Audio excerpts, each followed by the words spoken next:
राधे राधे, जय श्री कृष्ण। बहुत से लोगों के जीवन में अचानक परिवर्तन होता है। परिवर्तन इसलिए होता है क्योंकि उनके मस्तिष्क में पहले जो विचार थे, अब वो विचारों में परिवर्तन आ गया। जैसे कोई व्यक्ति नौकरी कर रहा है, नौकरी करते करते उसका मन ऊब गया कि अब मैं व्यापार करूंगा, मैं किसी की नौकरी नहीं करूंगा, बल्कि मैं लोगों को अपने यहाँ नौकरी पे रखूंगा।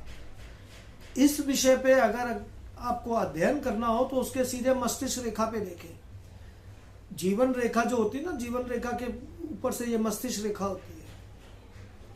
अगर मस्तिष्क रेखा जैसे एकदम सीधी है या थोड़ी सी स्लैंट है, नीचे की तरफ है, तो उसमें से एक शाखा ऊपर की तरफ निकलने लगती है। ये धन कमाने की इच्छा को बढ़ाती है और ये परिवर्तन करती है उसकी सोच पे। लेकिन जो रेखा मस्तिष्क रेखा से एक शाखा ऊपर की तरफ जा रही है, उसमें धब्बे नहीं होने चाहिए, उसमें अवयव नहीं होना चाहिए, मतलब कोई अशुद्धियां नहीं होनी चाहिए। और साथ में ये जो अनामिका उंगली के नीचे जो सूर्य पर्वत है, उसकी एक शाखा जो है ये मंगल द्वितीय या बुध की तरफ मुड़ जाना जरूरी है।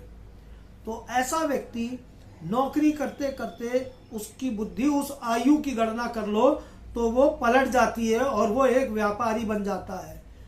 सूर्य रेखा अगर बुध की तरफ जाती है तो ये निश्चित है कि वो व्यापार में ही अधिक सफल हो पाता है। नौकरी में 10,000 या 50,000 कमा रहा है तो वो करोड़ों में चला जाता है, लाखों में चला जाता है।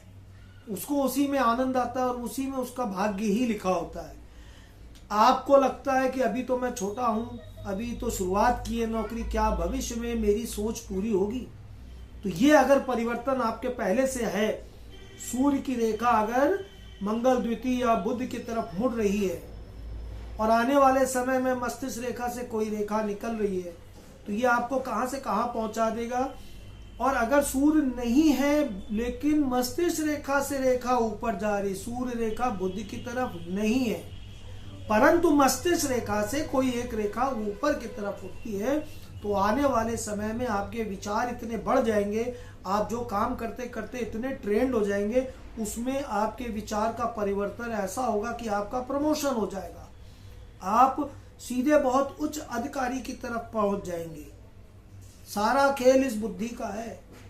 ग्रह नक्षत्र तो सब काम करते हैं, लेकिन मस्तिष्क को जो है ना, अच्छे विचार पे, सकारात्मक विचार पे लगाएं। जैसा अन्न वैसा मन, मांस मदिरा से दूर रहें, सात्विक भोजन लें।